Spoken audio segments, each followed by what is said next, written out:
6 કુતૂહલ વિજ્ઞાન પ્રકરણ 4 ચુંબકને જાણીએ. આ ચેપ્ટરમાં આપણે પ્રશ્નો, કોષ્ટક તેમજ સ્વાધ્યાયની ચર્ચા કરીશું. પહેલો પ્રશ્ન, શું ચુંબક અમુક પદાર્થોમાંથી બનેલી વસ્તુને જ ચોંટે છે? તો કે હા, ચુંબક અમુક પદાર્થોમાંથી બનેલી વસ્તુને ચોંટે છે અને આકર્ષે છે, કારણ કે તેને ચુંબકીય સામગ્રી કહે છે. દાખલા તરીકે લોખંડ, નિકલ, કોબાલ્ટ વગેરે પદાર્થોની બનેલી વસ્તુને જ ચુંબક આકર્ષે છે. ત્યારબાદ જુદી જુદી વસ્તુઓ આપેલી છે જે ચુંબકની સાથે ચોંટે છે કે નથી ચોંટતા, એટલે કે આકર્ષે છે કે અપાકર્ષે છે, તે આપણે લખવાનું છે કોષ્ટકમાં. ચાલો, સૌથી પહેલા આપણે કોષ્ટકમાં છે એ બે વસ્તુ આપેલી છે, જે પેન્સિલ અને ભૂસવાનું રબર. પેન્સિલ લાકડાની બનેલી હોય અને ચુંબક દ્વારા છે એ આકર્ષાય તો કે ના. ભૂસવાનું રબર રબરનું બનેલું, ચુંબક વડે આકર્ષાય તો કે ના. લોખંડનો સ્ક્રૂ છે તે આકર્ષાય તો કે હા, કારણ કે લોખંડનો બને. ચાવી હા. પેન પ્લાસ્ટિકની બનેલી હોય ના. કાચનો ગ્લાસ તો કે કાચનો બનેલો હોય એટલે ના. યુપિન લોખંડની બનેલી એટલે હા. કાતર લોખંડની એટલે હા. રૂમાલ કાપડનું એટલે ના. બાકસ પૂઠાનું બનેલું હોય એટલે ના. ત્યારબાદ, શું ચુંબકના બધા ભાગો ચુંબકીય સામગ્રીને સમાન રીતે આકર્ષે છે? જવાબમાં આવશે ના. ચુંબકના બધા ભાગો ચુંબકીય સામગ્રીને સરખી રીતે આકર્ષતા નથી, કારણ કે ચુંબકના બે છેડા આગળ ચુંબકીય આકર્ષણ સૌથી વધુ હોય છે. તેથી ચુંબકીય ધ્રુવો આગળ ચુંબકીય સામગ્રી વધુ પ્રમાણમાં આકર્ષાય છે, જ્યારે ચુંબકના ધ્રુવોથી વચ્ચેના ભાગમાં છે એ આકર્ષવાનું પ્રમાણ ક્રમશઃ ઘટતું જાય છે. એટલે આનો જવાબ આવશે ના. ચાલો, એના પછી ત્રીજો પ્રશ્ન છે, શું આપણે એક ધ્રુવવાળો ચુંબક મેળવી શકીએ? તો કે ના. એક જ ધ્રુવ ધરાવતા ચુંબક મેળવવો શક્ય નથી. જો ચુંબકને નાના ટુકડામાં વિભાજન કરવામાં આવે તો પણ ચુંબકના સૌથી નાના ટુકડામાં પણ ઉત્તર ધ્રુવ અને દક્ષિણ ધ્રુવ રહેલા હોય છે, જેથી આપણે છે એ એક ધ્રુવવાળો મેળવી શકીએ નહીં. તો જવાબ આવશે ના. જ્યારે બે ચુંબકને એકબીજાની નજીક લાવવામાં આવે ત્યારે શું થાય છે? તો કે બે વચ્ચે આકર્ષણ થાય છે.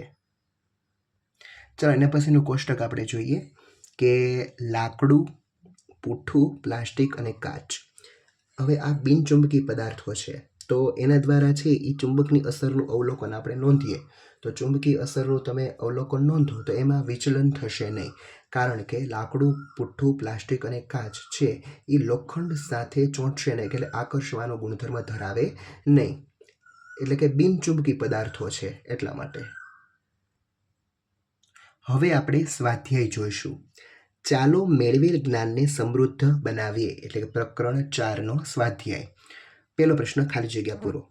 બે ચુંબકના અસમાન ધ્રુવો એકબીજાને આકર્ષે છે, જ્યારે સમાન ધ્રુવો એકબીજાને અપાકર્ષે છે. તે સામગ્રી જે ચુંબક તરફ આકર્ષાય છે તેને ચુંબકીય સામગ્રી કહેવાય છે.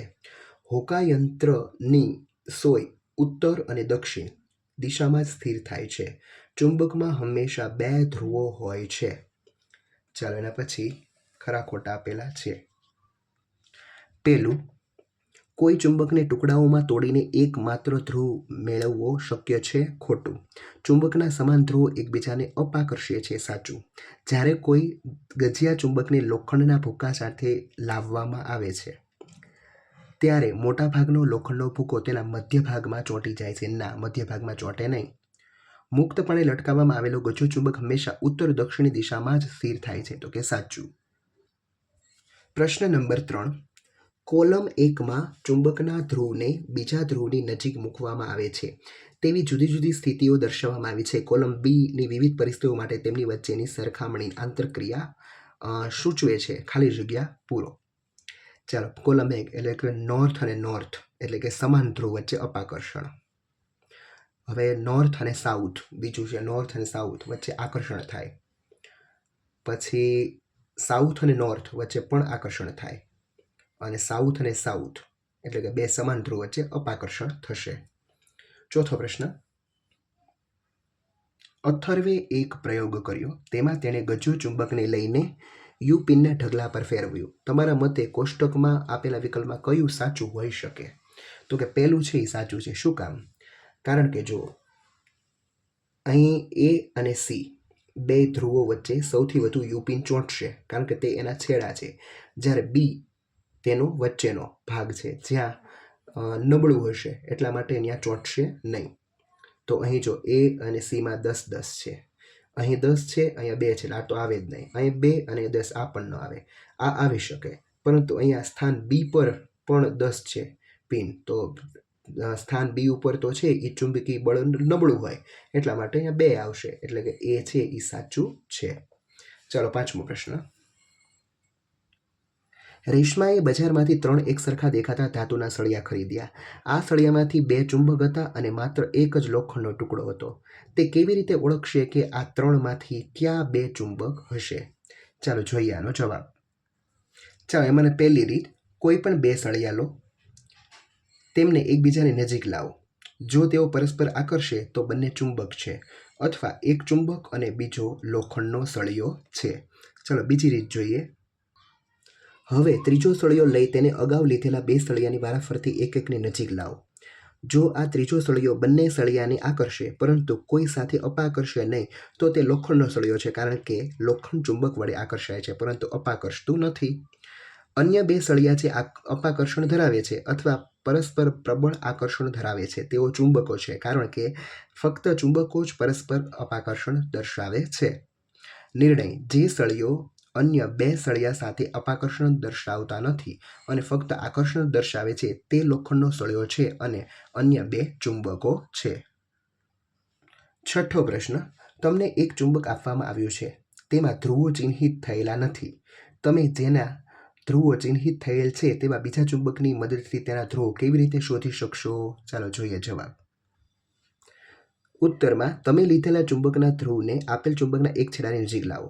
જો આપેલ ચુંબકનો છેડો અપાકર્ષણ પામે તો તે છેડો ઉત્તર ધ્રુવ છે અને અન્ય છેડો દક્ષિણ ધ્રુવ છે. જો આપેલ ચુંબકનો છેડો આકર્ષણ પામે તો તે દક્ષિણ ધ્રુવ છે અને અન્ય છેડો ઉત્તર ધ્રુવ છે તેમ કહી શકાય. ચાલો એના પછી છે 7મો પ્રશ્ન. એક ગજિયા ચુંબકમાં તેના ધ્રુવો ચિહ્નિત કરેલા નથી. બીજા ચુંબકનો ઉપયોગ કર્યા વિના તેનો ઉત્તર ધ્રુવ ક્યાં છેડે આવેલો છે તે તમે કેવી રીતે શોધી શકશો? ચાલો જોઈએ જવાબ. ચાલો જોઈએ ઉત્તર. આપેલ ગજિયા ચુંબકની મધ્યમાં દોરી બાંધી સમક્ષિતિજ સમતલમાં મુક્ત રીતે ફરી શકે તેમ લટકાવો. તેને સ્થિર થવા દો. ચુંબકનો જે છેડો ભૌગોલિક ઉત્તર દિશા તરફ સ્થિર થાય છે તે ચુંબકનો ઉત્તર ધ્રુવ છે અને જે છેડો ભૌગોલિક દક્ષિણ દિશા તરફ સ્થિર થાય છે તે ચુંબકનો દક્ષિણ ધ્રુવ છે. આનું કારણ છે કે પૃથ્વી પોતે વિશાળ ચુંબક હોય તેમ વર્તે છે. તેનો ચુંબકીય દક્ષિણ ધ્રુવ તેના ભૌગોલિક ઉત્તર ધ્રુવની નજીક આવેલો હોય છે. મુક્ત રીતે ફરી શકે તેમ લટકાવેલા ચુંબકના ઉત્તર ધ્રુવને પૃથ્વીનો ચુંબકીય દક્ષિણ ધ્રુવ આકર્ષે છે. તેથી ચુંબકનો ઉત્તર ધ્રુવ પૃથ્વીના ચુંબકીય દક્ષિણ ધ્રુવ તરફ એટલે કે ભૌગોલિક ઉત્તર દિશા તરફ જ સ્થિર થાય છે. ચાલો જોઈએ 8મો પ્રશ્ન. જો પૃથ્વી પોતે જ એક ચુંબક છે તો શું તમે હોકાયંત્રમાં દિશા જોઈને પૃથ્વીના ચુંબકીય ધ્રુવોનું અનુમાન કરી શકો છો? ચાલો જોઈએ જવાબ. ચાલો ઉત્તર. હા, આપણે હોકાયંત્રમાં દિશા જોઈને પૃથ્વીના ચુંબકીય ધ્રુવોનું અનુમાન કરી શકીએ છીએ. હોકાયંત્રની સોય પૃથ્વીની ચુંબકીય ક્ષેત્ર સાથે પોતાને ગોઠવે છે અને તેનો ઉત્તર દર્શાવતો છેડો ભૌગોલિક ઉત્તર દિશા તરફ નિર્દેશ કરે છે. કારણ કે અસમાન ચુંબકીય ધ્રુવો આકર્ષે છે, આ દર્શાવે છે કે પૃથ્વીનો ભૌગોલિક ઉત્તર ધ્રુવ વાસ્તવમાં તેનો ચુંબકીય દક્ષિણ ધ્રુવ છે અને ભૌગોલિક દક્ષિણ ધ્રુવ એ તેનો ચુંબકીય ઉત્તર ધ્રુવ છે. આમ પૃથ્વી એક વિશાળ ચુંબકની જેમ વર્તે છે. તેનો ચુંબકીય દક્ષિણ ધ્રુવ તેના ભૌગોલિક ઉત્તર ધ્રુવની નજીક અને ચુંબકીય ઉત્તર ધ્રુવ તેના ભૌગોલિક દક્ષિણ ધ્રુવની નજીક છે, જે પૃથ્વીની પરિભ્રમણ અક્ષથી થોડોક ત્રાંસો છે. ચાલો 9મો પ્રશ્ન. જ્યારે એક મિકેનિક સ્ક્રૂ ડ્રાઈવરનો ઉપયોગ કરીને ઉપકરણનું સમારકામ કરી રહ્યો હતો ત્યારે સ્ટીલના સ્ક્રૂ નીચે પડતા રહેતા હતા. આ પ્રકરણમાં તમે શીખ્યા છો તેના આધારે મિકેનિઝમની સમસ્યાનું નિરાકરણ લાવવાનો માર્ગ સૂચવો. ચાલો જોઈએ જવાબ. સાધનનું સમારકામ કરતી વખતે સ્ટીલના સ્ક્રૂને પડી જતા અટકાવવા માટે મિકેનિક સ્ક્રૂ ડ્રાઈવરની ટોચને ચુંબકી બનાવી શકે છે. ચુંબકી સ્ક્રૂ ડ્રાઈવર સ્ટીલના સ્ક્રૂને આકર્ષશે અને તેમને તે સ્થળે પકડી રાખશે, જેથી મિકેનિક તે સ્ક્રૂને પડી જતો અટકાવી તેને જરૂરી સ્થાને પકડી રાખવામાં અને બેસાડવામાં સરળતા રહેશે. આ પદ્ધતિ સારી રીતે કાર્ય કરે છે કારણ કે સ્ટીલ ચુંબકી સામગ્રી છે અને ચુંબકી સ્ક્રૂ ડ્રાઈવર સ્ક્રૂ જેવી નાની સ્ટીલની વસ્તુઓને પકડી રાખવા જેટલું મજબૂત ચુંબકી બળ લગાડે છે. ચાલો એના પછી 10મો પ્રશ્ન. આકૃતિમાં દર્શાવ્યા મુજબ 2 કંકણાકાર ચુંબક એક્સ અને વાય ગોઠવેલમાં આવેલ છે. એવું જોવા મળ્યું છે કે ચુંબક એક્સ વધુ નીચે ખસતું નથી. તેનું સંભવિત કારણ શું હોઈ શકે? કોઈ પણ ચુંબકને ધક્કો માર્યા વિના ચુંબક એક્સને ચુંબક વાયના સંપર્કમાં લાવવાનો માર્ગ સૂચવો. ચાલો જોઈએ જવાબ.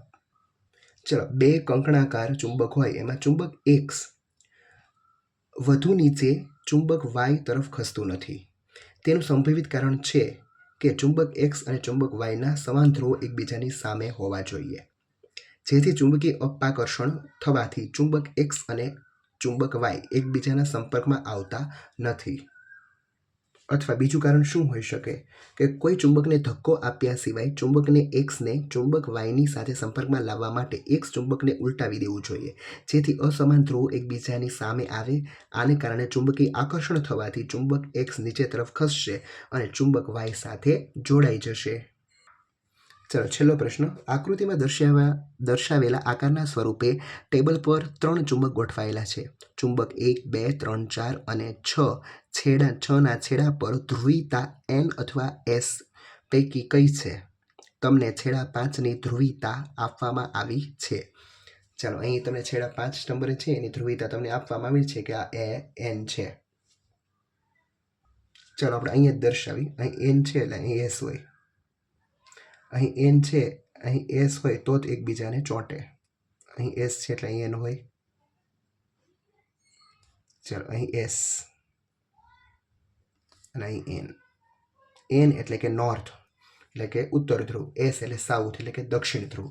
એટલે હવે આપણને બધી ખબર પડી ગઈ. તો 1 નંબર ઉપર છે એ નોર્થ, 2 નંબર ઉપર સાઉથ, 3 નંબર ઉપર નોર્થ, 4 નંબર ઉપર સાઉથ, 5 નંબરનું તો આપેલું જ છે નોર્થ અને 6 નંબરનું છે એ સાઉથ. તો આવી રીતને તમારે 1 થી 6 છે એ તમારે લખવાના રહેશે.